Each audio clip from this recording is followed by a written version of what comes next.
Welcome back to Wickedly Judged, the podcast dedicated to exposing wrongful convictions and demanding justice reform in America's criminal legal system.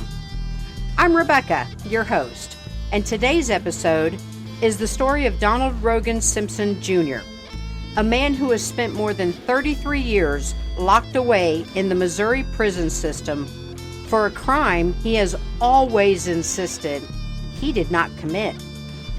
It's a story of lost evidence, coerced witnesses, legal missteps, and a justice system that at every turn chose closure over truth. We're going to walk through every detail of Donald's case, the background, the investigation, the trial, the appeals, and the fight for exoneration that continues to this day. If you haven't already, I urge you to go back and listen to the prior 2 episodes where Donald tells you his story in his own words. Now, listen closely to question what you think you know about the justice system.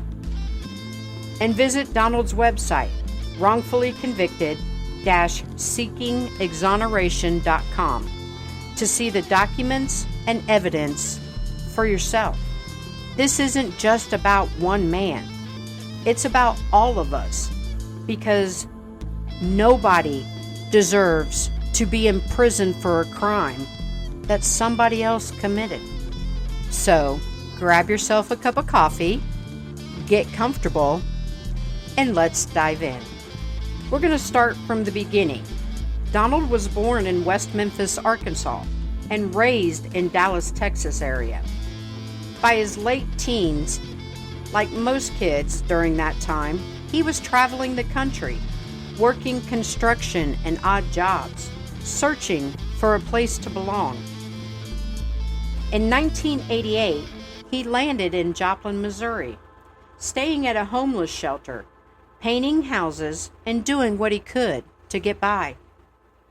He eventually rented a room from a couple, John Katura and Angie Kirkhead.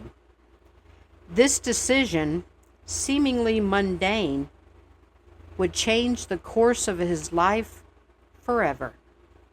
In July 1989, the decomposed body of J.D. Masters was discovered in a garage behind his Joplin apartment. The cause of death? Unknown. The autopsy report listed the cause of death as unknown, and yet the Joplin, Missouri prosecutor said it was a homicide. Masters had been missing for weeks, and when his body was found, suspicion quickly turned to those who lived nearby. Donald's account of everything that happened is unwavering. He was not present at the time of the crime. He left Joplin after finishing a painting job, heading to visit his mother in Dallas, Texas. He had no knowledge of the crime until after his arrest. So how did he become the prime suspect? The answer lies with John Katura, a man with his own criminal past and a powerful motive to shift the blame. After being arrested for jumping bond, Katura was told by authorities that Donald had turned him in. Enraged and desperate to save himself, Katura made good on a chilling threat. He would frame Donald for the murder. Katura's statements became the backbone of the state's case, even though his statements changed with every telling. Sometimes he claimed Donald acted alone. Other times he implicated himself or others. The details shifted, but the accusation stuck. Despite all of these inconsistencies, and despite the total lack of physical evidence tying Donald to the crime, prosecutors pressed forward. They needed a conviction, and Donald was the easiest target. This case is a masterclass in what not to do in a criminal investigation. There was no physical evidence whatsoever that tied Donald to the scene of the crime. The supposed murder weapon, a towel, wasn't introduced as evidence or even tested for DNA. A partial fingerprints on a pair of handcuffs was lost by the state, supposedly before it could be analyzed. Phone records that supposedly linked Donald to the crime were proven to have no connection to him or his family. Most disturbingly, another man, Troy Scheinfeld, confessed to the crime before Donald was ever a suspect. Scheinfeld's confession was corroborated by his girlfriend and documented in police reports, but authorities never fully investigated Scheinfeld or his confession. If you want to see these documents for yourself, go visit Donald's website, wrongfully-convicted-seekingexoneration.com. The evidence is there, the truth is there, and it's time that the world sees it. John Katura, facing his own serious charges, cut a deal with prosecutors, a deal that would forever alter the course of Donald's life. Katura was allowed to serve his murder sentence concurrently with time he already owed for another crime. He walked away from the murder charge with barely a scratch. Meanwhile, Donald, who had turned down plea deals because he refused to admit to something he didn't do, was left standing alone, facing the full weight of the justice system. As Donald sat in jail, the state's case against him grew more convoluted. Witnesses gave inconsistent accounts. Key evidence was lost or never tested. A partial fingerprint on handcuffs was lost before the defense could examine it. Phone records that supposedly linked Donald to the crime were proven to have no connection to him or his family. The prosecution leaned heavily on statements from Angie Kirkhead, statements she later admitted were false, made under pressure from investigators. Even so, the state pressed on. When Donald finally went to trial, the odds were stacked against him. The state's star witness, John Katura, never testified. Instead, the prosecution relied on statements from Angie Kirkhead.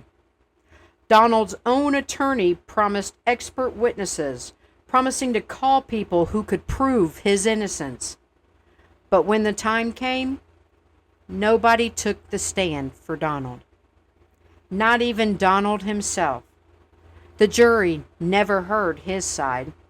The judge refused to allow his witnesses to testify, and his attorney simply rested the case without even presenting a defense. 13 minutes.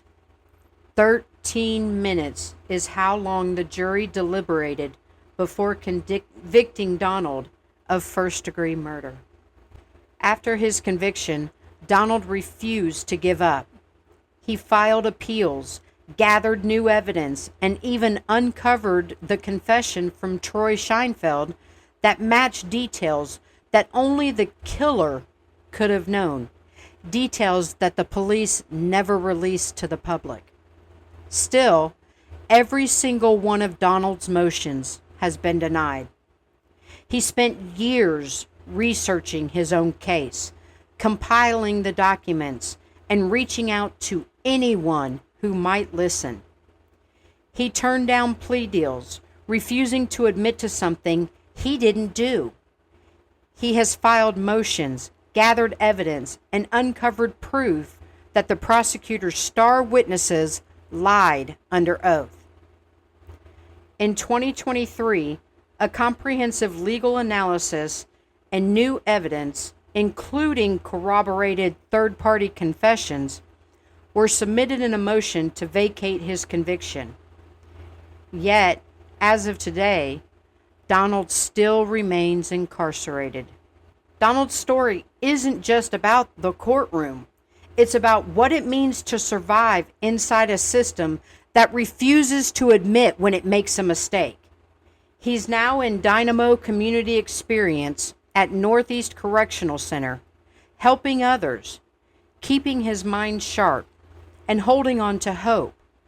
But every day is a reminder that he's paying for someone else's crime. He's missed birthdays, funerals, and a lifetime of moments with his loved ones. But he refuses to stop fighting. He knows he's innocent, and he knows the truth is out there. Donald's case is now supported by a comprehensive legal analysis, new evidence, and a growing movement of advocates and supporters. The fight for exoneration is ongoing, but it needs your help. He reminds us again, please go to wrongfully convicted-seekingexoneration.com. That's wrongfully convicted-seekingexoneration.com. Read the evidence. Look at the exhibits. Read the police reports. See it for yourself. I'm not just fighting for me. I'm fighting for the victim as well, for both our families, and for everyone who believes in justice. That's what Donald told me. Donald's case is not just about one man. It's about a justice system that too often values convictions over truth, expediency over fairness, and reputation over actual justice. Every day Donald spends behind bars is a day that the real killer goes free, and a day that faith in our system is eroded. This case is another one of why Wickedly Judge even exists. To shine a light on these cases, to demand accountability, and to inspire reform. If you were moved by what you heard today, here's what you can do to help. Visit Donald's website, wrongfully-convicted-seekingexoneration.com. Review the documents, the exhibits, the court filings, the police report. See the facts for yourself in black and white. Share this episode. Post it on social media. Email it to your friends and family. Talk about it. Awareness is the first step to change. Contact Missouri officials. Demand that they do a review of Donald's case. Let them know the world is watching, that we will be holding them accountable for the mistake that they made. Support justice reform. Join us at Wickedly Judged as we fight for accountability in our criminal justice system. Justice for Donald Simpson Jr. isn't just about one man. It's about all of us, about what kind of system we want and what kind of country we want to live in. As always, I'd like to give a shout out to Veterans Alliance for their support in everything that we do, and for JP Verse of Versefire Records for our intro and outro music. The support that both of these organizations give, I am eternally grateful. As always, stay vigilant, stay informed, and stay hopeful, because nobody deserves to be wickedly judged.